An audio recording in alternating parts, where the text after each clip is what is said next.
우리가 어제 참 충격적인 말씀을 좀 보게 되었습니다. 우리는 어제 이런 본문의 말씀을 보게 됐어요. 야곱은 사랑하고 에서는 미워했다. 우리가 하나님의 그런 전적인 선택에 대해서 우리는 그것을 부정할 수 없고 또 인정한다 하더라도 하나님의 그 선택의 방식, 어떤 결과에 대해서 우리는 의문점을 품을 때가 있습니다. 분명히 하나님께서 야곱과 에서, 그런데 왜 야곱은 사랑하시고 에서는 미워하신다고 하셨을까? 이거를 좀 다른 얘기로 하자면, 원론적으로 얘기하자면 하나님이 태초에 그렇게 하셨다라는 얘기거든요. 그럼 에서는 미움받을 짓을 하지 않았는데도 불구하고 왜 미움을 받는가? 그럼 사람은 태어나면서부터 사랑받을 사람과 미움받을 사람이 운명적으로 정해져 있는가? 이것을 조금 더 들어가면 우리가 선하게 살고 구원받을 사람과 악하게 살고 심판받을 사람은 이미 정해져 있는가? 그렇다면 이 세상에 살아가는 사람들은 그냥 이분법적으로 하나님 사람과 그렇지 않은 사람은 나누어져 있는가? 그런데 하나님께서는 분명히 모든 자녀들을 하나님의 선하신 목적으로 하나님이 영광 받으시기 위해 기쁨으로 창조하셨습니다. 더 나아가서는 예수님께서는 선택받은 사람들 혹은 사랑받을 사람들을 위해서 이 땅에 오신 것이 아니라 오히려 반대로 그렇게 미움을 받고 더 나아가서는 선택되지 못한 사람들을 위해 오셨다라고 예수님은 얘기하고 계시는 것이지요. 그러면 이것들이 성경에서 왜 상충되는 이야기가 있느냐라는 것이죠. 그리고 우리의 마음은 좀 불편해지기 시작하는 거예요. 하나님의 뜻이겠지만 더 나아가서 내가 하나님의 은혜로 하나님의 궁일하신 사랑을 받고 있는 오늘 내가 믿음의 자리에 있다 할지라도 우리는 이것이 과연 공평한 것인가에 대한 질문을 가질 수밖에 없고 더 나아가서는 지금 하나님을 알지 못하는 사람들, 하나님을 부정하는 사람들의 입장에서는 매우 이것은 부정적인 요소라고 생각할 수 있습니다. 그런데 오늘 하나님께서는 그 대답을 해주시는 거예요. 그리고 오늘 바울은 그 내용을 다루고 있더라는 것입니다. 여러분, 그러면서 사람들이 이렇게 얘기를 하죠. 하나님께 불의가 있습니까? 그러자 바울이 이렇게 얘기하고 있습니다. 바울은 하나님에게는 결코 불의가 있을 수 없다라고 얘기를 하고 있습니다. 그렇다면 여러분, 하나님의 선택의 기준이 뭐냐? 이것이 가장 중요한 포인트인 것 같아요. 누구를 이뻐하시고 사랑하시고 누구는 미워하시는 그 기준이 뭐냐?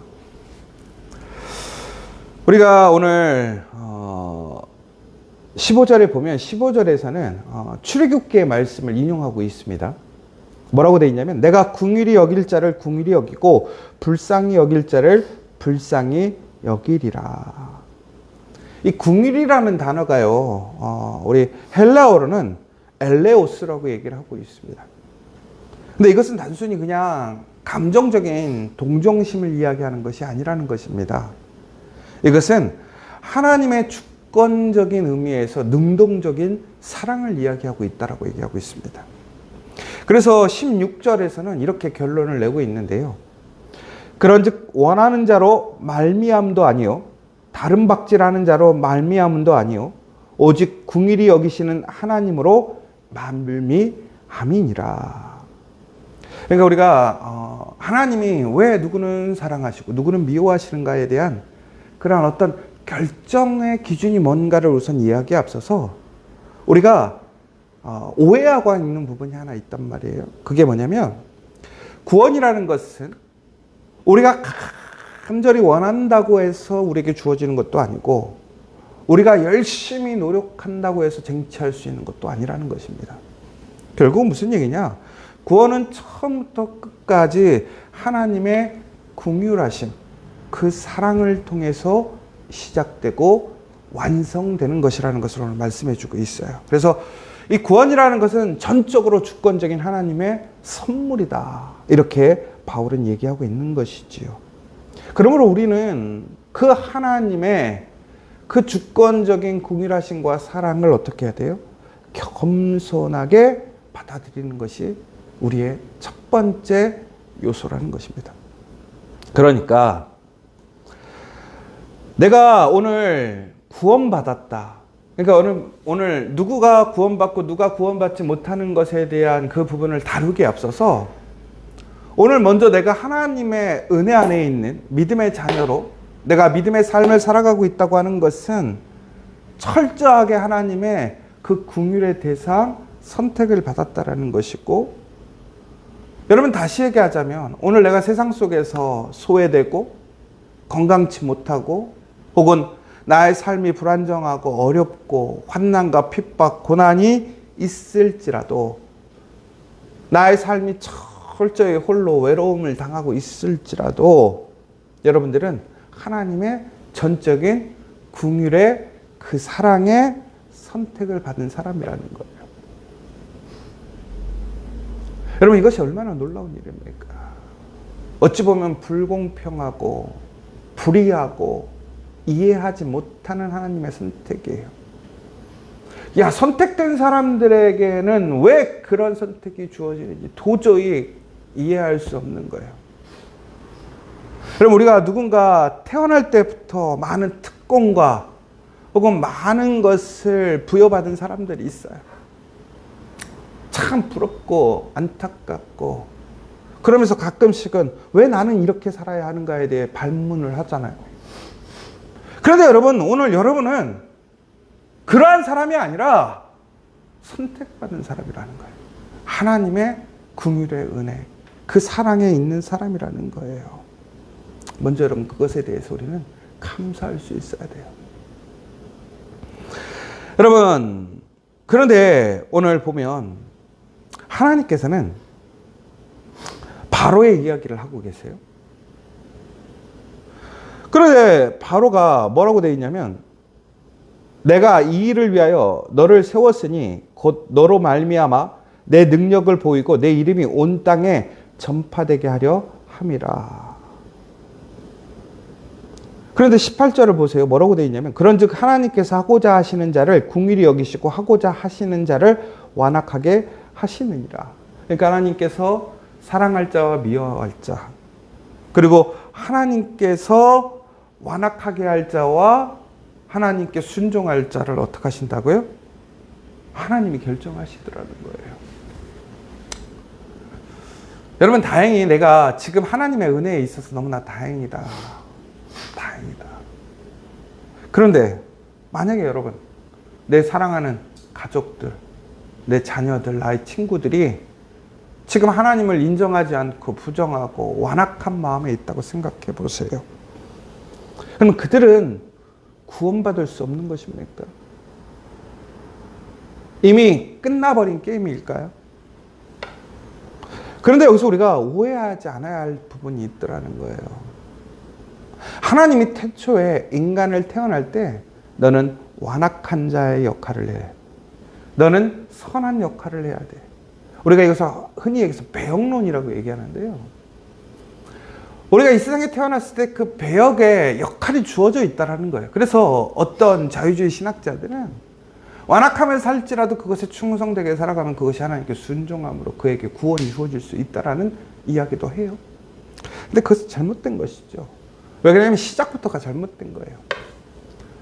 여러분, 하나님은 결코 우리를 완악하게 만드시지 않았어요. 죄를 가지고 태어나게 만드시지 않았단 말이에요. 죄짓게 만드시지 않았단 말이에요. 여러분, 하나님이 죄를 창조하지 않으셨습니다. 악을 조장하시지도 않는단 말이에요. 그러면 오늘 하나님께서 바로의 마음을 완악하게 하셨다라는 얘기가 뭘까? 출애굽기 8장 15절과 32절에 보면 이렇게 나오거든요. 그러나 바로가 숨을 쉴 수 있게 됨을 보았을 때에 그의 마음을 완강하게 하여 그들의 말을 듣지 아니하였으니 여호와께서 말씀하신 것과 같더라. 그리고 32절에도 그러나 바로가 이때에도 그의 마음을 완강하게 하여 그 백성을 보내지 아니하였더라. 이 완강하게, 그러니까 바로가 스스로 자신의 마음을 어떻게 했다고요? 완강하게 했다라고 되어 있어요. 그러니까 하나님이 그의 마음을 완강하게 하신 것이 아니라 그가 스스로 완강하게 했다. 그런데 이게 히브리어로 카바드라는 단어인데 이것이 미완료형 사역동사예요. 그러면서 그 의미가 뭐냐면 무겁게 하다, 나태하다, 게으르다. 그러니까 이게 우리의 마음이 완악해지는 것, 무슨 얘기냐? 내 마음을 무겁게 하는 거예요.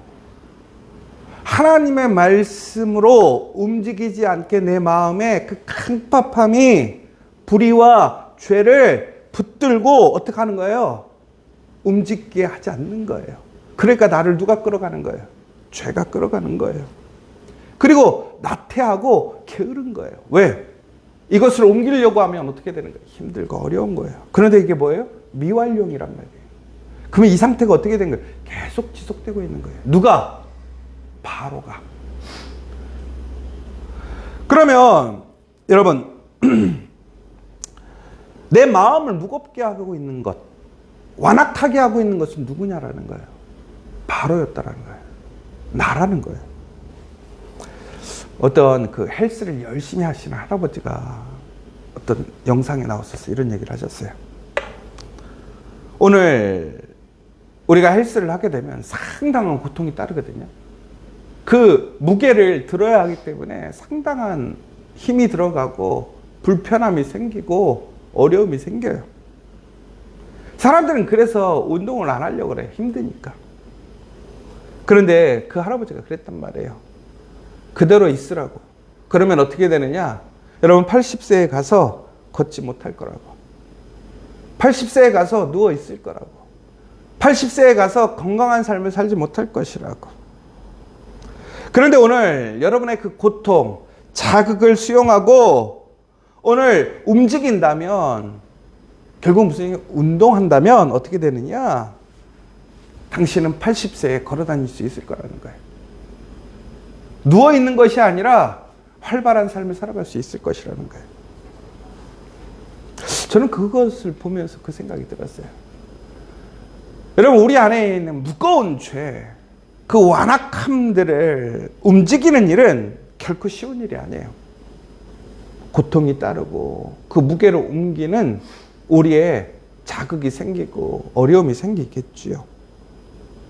그러나 거기에 나태해지고 게을러져서 그것을 방치해버린다면 어떻게 됩니까? 나는 거기에 붙들려 버리는 거예요. 오히려 거기에 끌려가게 돼 있어요.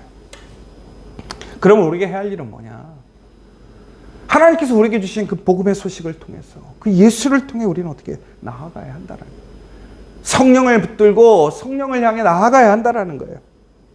말씀을 향해 그 진리의 말씀의 무게를 짊어지고 나아가야 한다라는 거예요. 그렇게 될 때 어떻게 되느냐? 우리의 완악함이 사라지는 것이고 없어지게 됩니다. 그렇게 될 때 어떻게 되는 거예요? 우리가 참된 진리의 자유로 나아갈 수 있게 된다는 거예요. 오늘 하나님께서는 그들을, 그 마음을 완악하게 하셨다는 것은 하나님께서 그 자체를 스스로 딱딱하게 완악하게 하신 것이 아니라 그가 그것으로 가는 것을 막지 않으시고 붙들지 않으셨다는 거예요. 그러면 여러분, 오늘 우리가 의의 길, 하나님의 사랑 안에 있다고 하는 것은, 다시 얘기하자면 나의 의로움과 나의 열심과 나의 순수한 사랑의 고백으로 오늘 이 자리에 있는 것이 아니라 하나님께서 나를 뭐 하신 거예요? 붙드시고 계시기 때문에 내가 하나님의 은혜에 머물 수 있는 것이지, 하나님이 붙들어 주시지 않는다면 결코 우리는 어떻게 되는 거예요? 그 완악함에서 벗어날 수 없는 그런 게으르고 나태하고 죄 많은 사람이라는 것이지요. 결론은 하나님께서 태초에 인간을 그렇게 규정짓게 하지 않으셨다라는 거예요. 그런데 하나님께서 우리에게 주신 놀라운 은혜와 그 복음의 새로운 삶 속에서도 우리는 무엇을 선택하고 살 것인가 결정해야 한다는 거예요. 하나님께서는 우리에게 의의 길, 복의 길, 더 나아가서는 오늘 하나님의 사랑의 길을 허락해 주셨어요. 야곱과 에서도 마찬가지예요. 에서의 그 잘못된 그 완악한 마음을 하나님이 놓으신 거예요. 그러나 우리가 거기에 휩쓸려서 그 자리를 인정하고 살아가 버린다면 우리는 어떻게 될까요? 결국에는 사망의 길에 이르게 돼요. 그러나 하나님께서는 어떻게 하셨습니까? 에서가 되었든 어떠한 사람들도 하나님은 그들을 내버려 두지 않았다라는 거예요. 여러분 19절에 보면요, 사람들이 이렇게 얘기해요. 그러면 하나님이 어찌하여 허물하시느냐, 그가 그 뜻을 대적하느냐. 하나님이 그렇게 하셨는데 사람들이 무슨 힘이 있다고 그렇게 할 수 있겠습니까? 하나님이 다 하신 일인데 왜 우리가 책임에 져야 합니까? 하나님을 왜 책임을 물으십니까? 이런 얘기거든요. 그런데 오늘 20절과 21절의 말씀에 보시면 뭐라고 되어 있습니까? 이 사람아, 내가 누구이기에 감히 하나님께 반문하느냐? 지음을 받은 물건이 지은 자에게 어찌 나를 이같이 만들었느냐 말하겠느냐? 토기장이가 진흙 한 덩이로 하나의 귀 쓸 그릇을, 하나는 천이 쓸 그릇을 만들 권한이 없느냐라는 것입니다. 여러분, 이것은 단순히 우리가 하나님께서 했으니까 무조건 너 순종해, 이 얘기를 권위적으로 얘기하는 것이 아니라는 거예요. 무슨 얘기냐면 오늘 이 이야기의 말씀의 본질은 창조주와 피조물의 차이를, 근본적인 차이를 인정하라는 겸손함의 요청이라는 거예요. 그래서 여기서 우리는 하나님의 마음을 볼 수 있어요. 22절, 23절에 보면 뭐라고 되어 있습니까? 만일 하나님이 그 진노를 보이시고 그 능력을 알게 하고자 하사 멸하기로 준비된 진노의 그릇을 오래 참으심으로 관용하시고 또한 영광 받기로 예비하신 바 궁유의 그릇에 대하여 그 영광의 풍성함을 알게 하고자 하셨을지라도 무슨 말 하리요. 그러니까 하나님께서 진노의 그릇도 만드시고 영광의 그릇도 만드셨어. 그런데 진노의 그릇도 오래 참음으로 관용하셨다라고 되어 있어요. 하나님께서 진노의 그릇을 그저 깨트리는 게 아니에요. 그럼 우리가 도자기를 만들 때 그 도자기에 혼신의 힘을 다해서 만들어요. 잘 빚어서 가마에 넣고 그 뜨거운 불로 막 굽는단 말이에요. 그리고 나중에 최후에 이제 그 물건들을 꺼내놓을 때 마지막에 그 도공이 하는 게 뭐냐? 도자기들을 다 살피더라고요. 그래가지고 그 도공은 어떻게 하냐면요, 자신이 만들었던 그 목적대로 만들어진 최상의 도자기들은 꺼내는데요, 그렇지 않은 건 그 자리에서 다 깨버린단 말이에요. 그럼 여러분, 하나님이 그러시는가라는 거예요. 하나님은 그러지 않다라는 거예요. 하나님은 무엇이라고 되어 있습니까? 하나님은 진노의 그릇도 오래 참으신다라고 되어 있어요. 왜? 하나님은 긍휼하시기 때문에. 하나님은 그들을 긍휼의 그릇으로 사용하시겠다라는 거예요. 그러니까 그들이 진노의 그릇이 아니라 긍휼의 그릇이 되도록 하시기를 하는 거예요. 결국은 그 진노의 그릇을 통해서 하나님의 긍휼과 사랑을 나타내시고 보이시기 위한 거예요. 결국은 그들이 그 진노의 그릇처럼 심판의 대상처럼 보이지만 전국에는 하나님은 오히려 그들을 통해 하나님의 더 신실한 구원과 사랑을 확증하시고 보여주시기 위한 거예요. 그럼 결론은 무슨 얘기냐? 우리에게 지금 의의 그릇이 있고 진노의 그릇이 있고 사랑받는 자가 있고 미움받는 자가 있어요.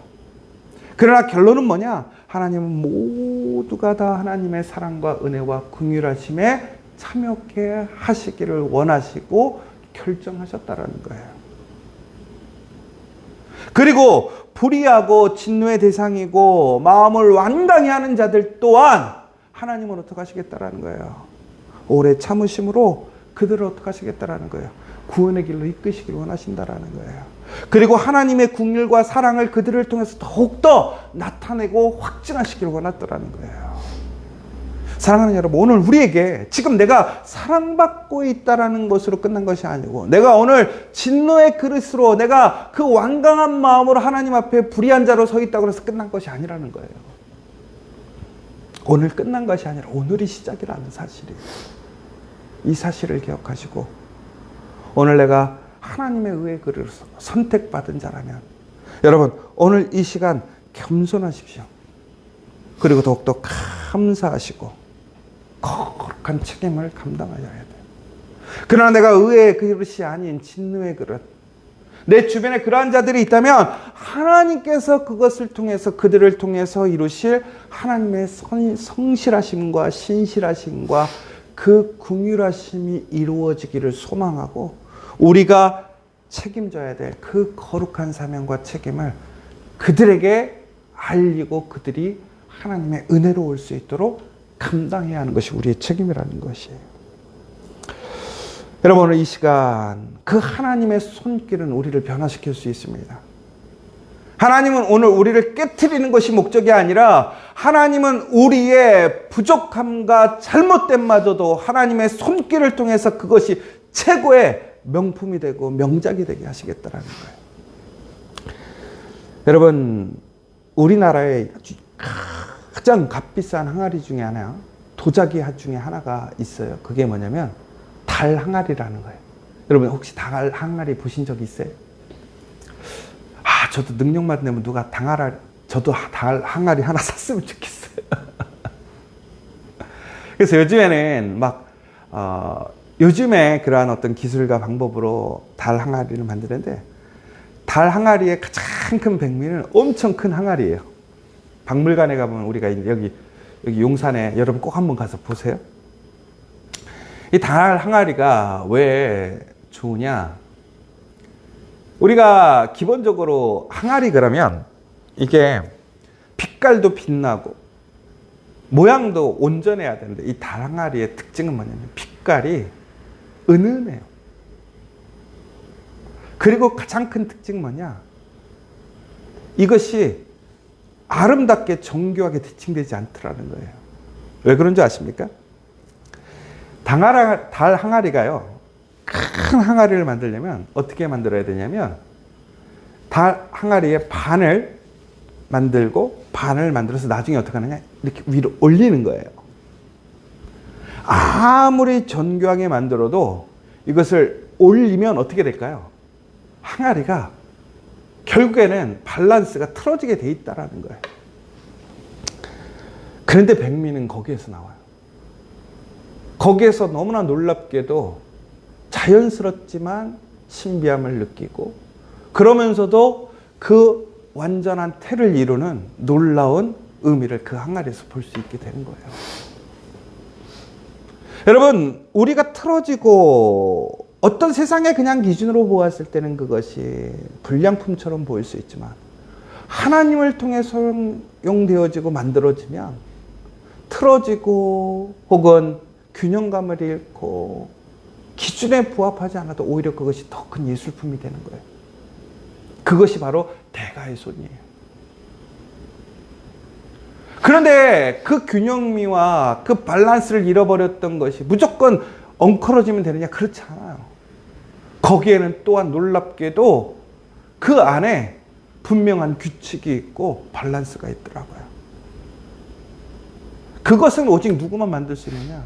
대가만 할 수 있거든요. 다시 얘기하자면 오직 우리를 빚어주시는 토기장이신 하나님만이 우리를 그렇게 거룩하게 아름답게 만드실 수 있다는 거예요. 오늘 이 시간 그 하나님의 손을 신뢰하시고 맡기십시오.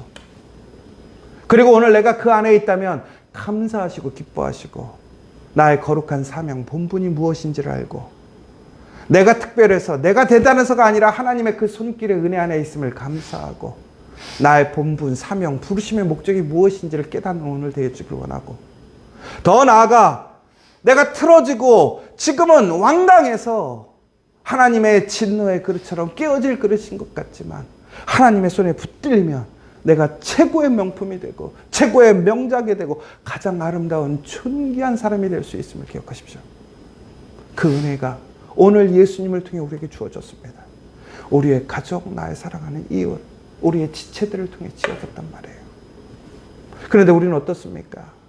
우리의 기준, 우리의 생각으로 너무나 비판하고 우리는 함정 짓고 우리는 그저 제한해버리고 있지 않습니까? 오늘 우리가 그 하나님의 신실하신 은혜 안에서 오늘 저는 주님의 것입니다. 주님의 뜻대로 저를 빚으시고 우리 가정을 빚으시고 우리 일터를 빚으시고 우리 교회를 빚으셔서 하나님의 거룩하신 긍휼한 사랑과 은혜가 이 세상에 사용되어지도록 드러나도록 사용하여 주시옵소서 간절히 기도하고 소망하는 저 여러분 되시기를 간절히 축원합니다. 이 시간 함께 기도했으면 좋겠습니다. 진흙가도 같은 우리입니다. 주님이 주권적으로 우리를 긍휼의 사랑으로 빚으셨고 영광을 담는 그릇으로 삼아 주셨습니다. 우리의 짧은 생각으로 하나님의 깊은 뜻을 우리가 판단하려고 했던, 또한 우리의 모습을 우리 스스로 판단했던 그 교만을 용서해 달라고 기도하는 시간 되었으면 좋겠습니다.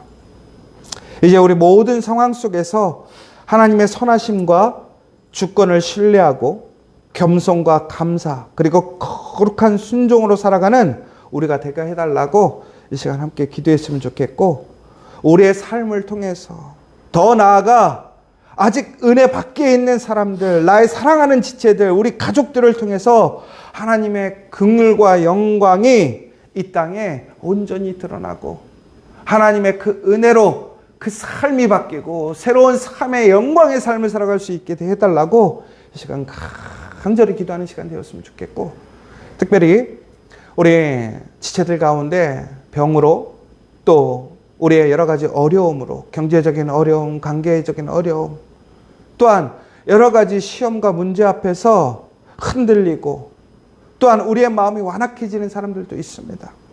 그 한 사람 한 사람들 하나님 치유의 손길로, 은혜의 손길로, 사랑의 손길로 회복시켜 주시고 돌이켜 주시고 존귀한 그릇으로 사용되어질 수 있도록 다시 한번 하나님 도와주시옵소서 함께 기도했으면 좋겠고, 우리 고3의 믿음의 자녀들을 위해 기도했으면 좋겠습니다.